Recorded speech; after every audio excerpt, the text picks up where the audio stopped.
نحمد ونصلي على رسول الكريم أما بعد بسم الله.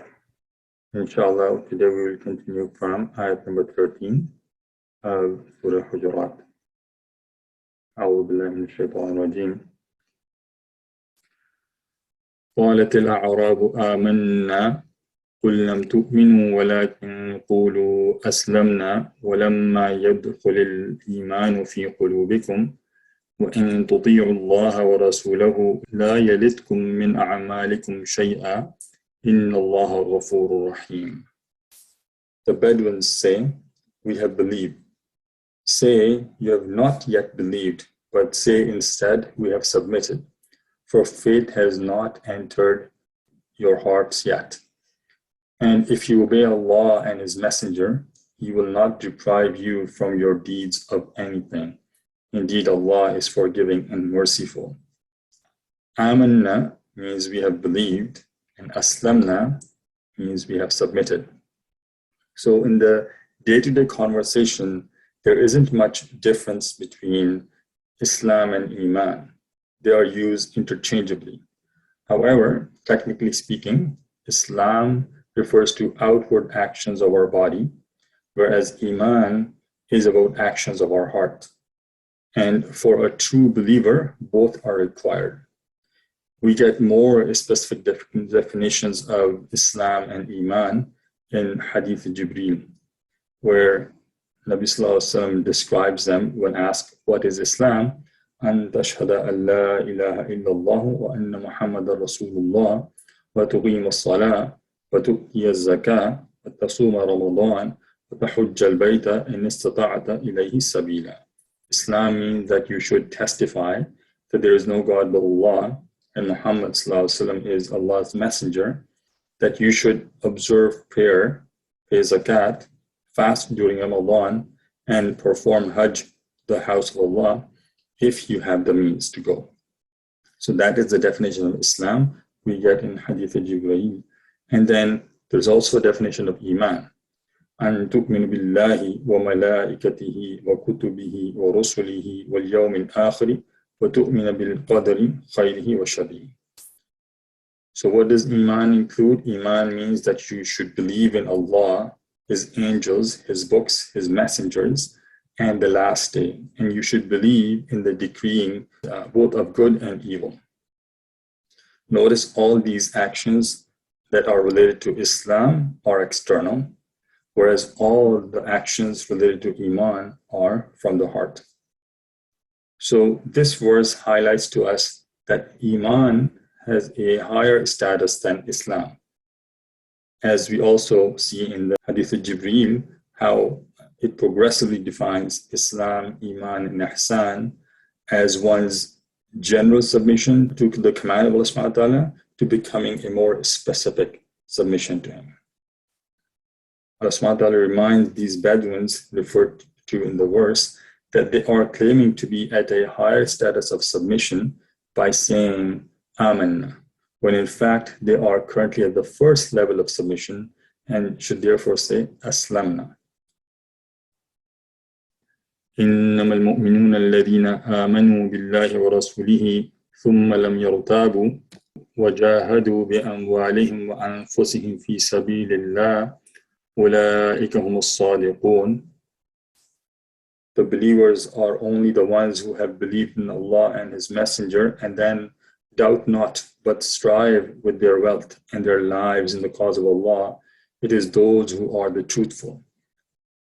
Allah subhanahu wa ta'ala then goes on to define the qualities of those people who have reached the second level of submission, Iman, that they are firm in their belief and steadfast in their conviction, so much so that they are willing to spend their wealth in the path of Allah.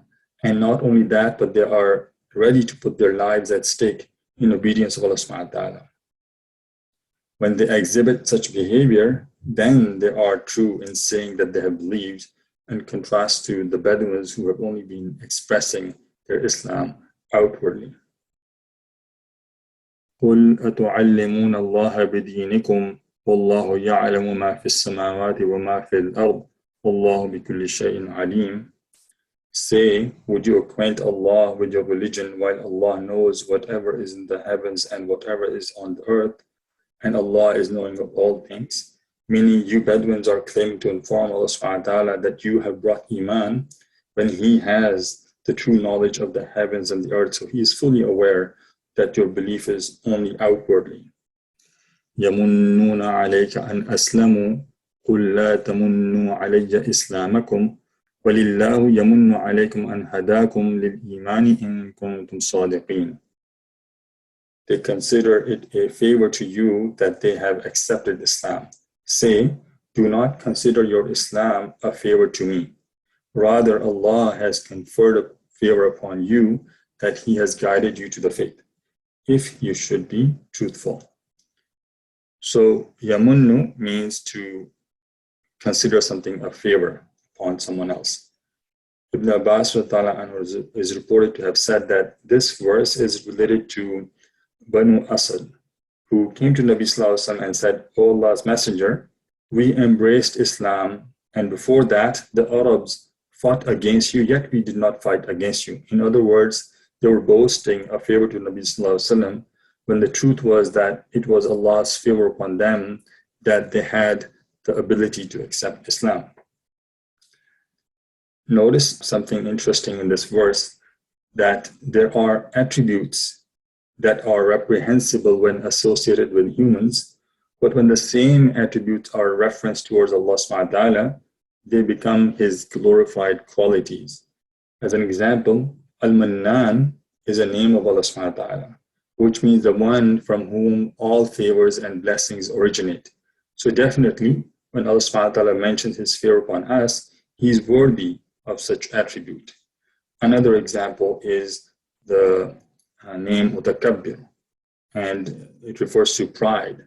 When we express pride, it is misplaced because we are not the true source of any action or power. But when Allah subhanahu wa ta'ala boasts pride, it suits His majesty and power.